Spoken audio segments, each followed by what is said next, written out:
Neem Cream Mosquito Repellent dako nga bulig sa mga kabataan. Dako ang pagpasalamat sa manunudlo sa 29 ka mga buluthuan sa Santa Barbara sa libre nga Neem Cream Mosquito Repellent na ginhatag ni Mayor Dennis sa professional. Ang ini nga mosquito repellent ang bugal nga produkto sa Santa Barbara Barangay Health Workers nga ginapangunahan sa Barangay Health Worker Municipal Federation President Myrna Sontillano. Suno Kay Mrs Sontillano, madamo na sa mga estudyante ang nakabenepisyo sa Neem Cream Mosquito Repellent. Gindugang pa niya nga ila ginatinguhaan nga mas mangin manami pagid ang ilang nga produkto. But this year, it was upgraded to nga gindugangan sang scent, gindugangan sang eucalyptus leaves, gindugangan sang panda leaves, which is ang result yan naging mahamot na gamay compare of last year. And then, nauyunan na sa mga kabataan nga ipamanyos ini sa ilang exposed skin para nga hindi sila makagat sa lamok ka-carrier sa dengue. Wala ini sang side effects. It has no cause ang asthma or allergy.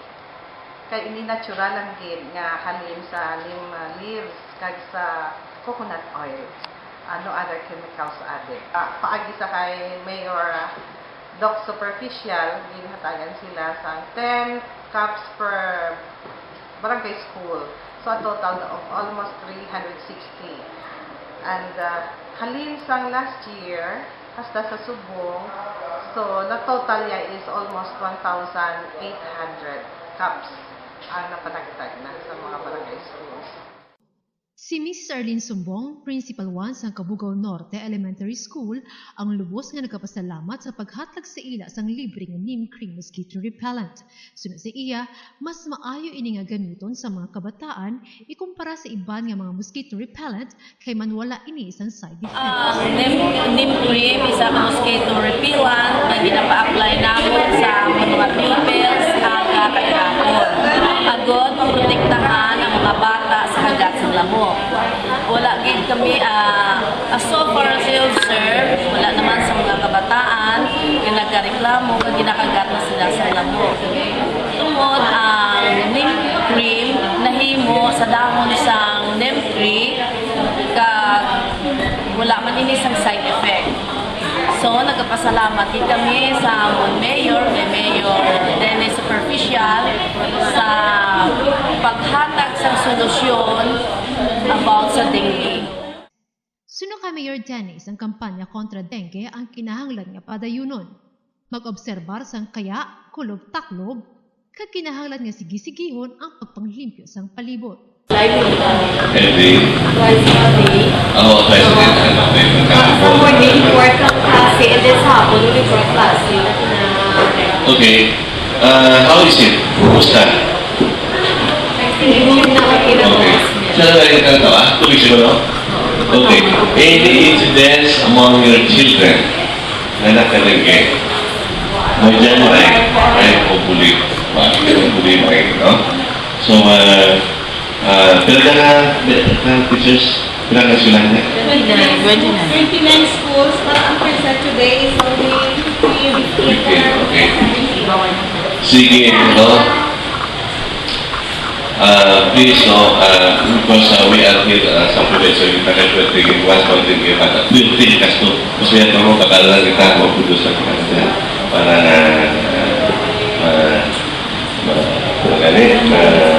preventa naman. Okay, so siyempre ang 3 L's ang ginaparang loose, light, and long. Ang mga natin sa umiran, loose, close, light, close, and long close. Tapos ang pupunta natin sa exposed areas. Why yun lang mo mga kabataan? Trabaho? Ngayon yung pinagbago, no liquid, no menthol.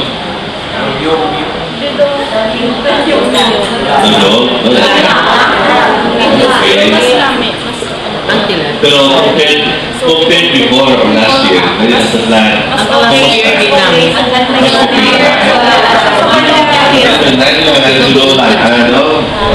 perfume.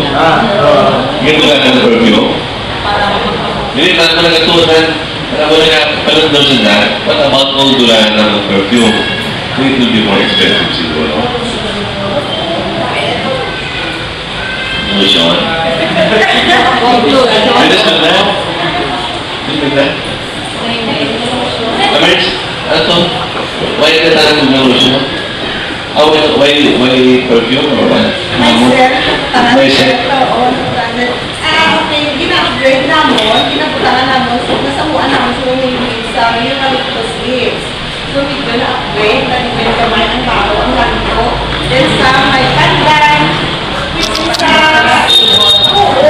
pandan leaves, ginatuktok naman kay kasamo. This is na advice, magtias ang friend ko, taga-BPI. Okay. So far, no allergic reaction. No.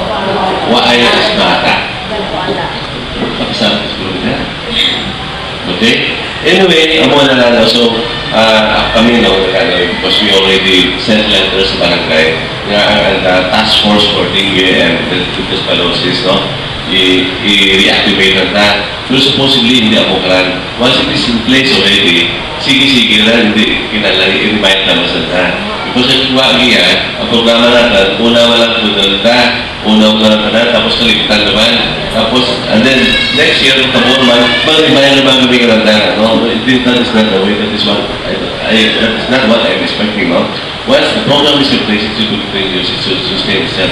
Ang mga natin, kung meron kami sa kanata sa ceremony, ang balatian natin yung sa Pilas, bubulungin. Una mo lang pala. No? So, year in, year out, ang mga yapon, dengue campaign, and so forth and so on. So here, no, kami here is, we are going to make sure that hindi na kami campaign lang, okay? So, we are trying to sustain this, no? I-sustain naman dyan. Pero, kasi sa ulingi, pwede rin ka, di ba, hindi rin na-sustain, okay? So, pero kung mabakalang iba niya lugar yan naman, ka-income ang PSW, basic na sustain naman. Okay, so that's it, no? For the meantime, andyan, subsidized na kapasipyo. Wala mo din delivery, ginabakal ko siya, ang ginabalagtan, nabakal na kapasipyo ang balagtan sa Isunan. Okay?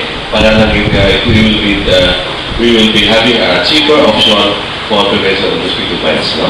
Option na natin, mahal. No? So, kapay pa nga mag-order, bakit pa mag-order? Pero hindi na umalis kay because the production is still low, no?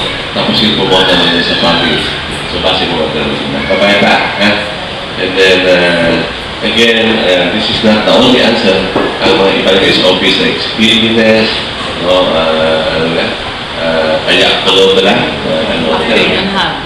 Okay? Ang kaso sa dengue sa Santa Barbara ikumpara sa nagligad nga tuig. Pero pwede naton madula o kung mapapas ang kaso sang dengue kung kita ang nagabuligay kag nagaugyon lang. Magpanglipis ang aton panimalay kag palibot. Maggamit sa mosquito repellent agot hindi makagat sang lamok nga may dala nga dengue virus. Upod kay June Matiling, Zoila Cordero, ILU, Santa Barbara.